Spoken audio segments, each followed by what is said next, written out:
The antiseptic smell pricked his nostrils, a harsh contrast to the dull throbbing that had become his world. Elias blinked, the sterile white ceiling swimming into focus. A cold, metallic sensation seeped into his awareness, so potent it made him dizzy. A cup was pressed to his lips. He drank gratefully, the cool water a balm on his parched throat. As he lowered the cup, his gaze fell upon his hands. They were smaller, more delicate than he remembered. He raised them, turning them over. Smooth skin, untanned from hours in the sun. No calluses from his woodworking hobby. A tremor ran through him. He looked down at himself. The familiar contours of his chest were gone, replaced by something soft, yielding, unfamiliar. A wave of nausea hit him. He stumbled to his feet, his legs weak and unsteady. A full-length mirror stood against the far wall.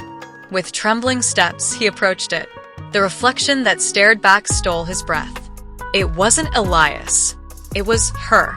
Her eyes, wide and startled, were a deep, captivating hazel, framed by impossibly long lashes. Her hair, a cascade of dark, silky waves, tumbled past her shoulders. Her body was a revelation to her face, touching the smooth skin of her cheek. It was a stranger's face, yet undeniably hers. "Don't be surprised," the woman's voice, the one that had freed him, said from behind. Elias spun around, her heart hammering against her ribs. The woman was tall, with sharp, intelligent eyes and a crisp white lab coat. A doctor, he presumed. "You have been transformed into a beautiful woman," the doctor continued, her tone matter-of-fact, devoid of emotion. "Till yesterday, you were Elias. Now you are, well, you are her." Elias, or whoever she was now, nerves.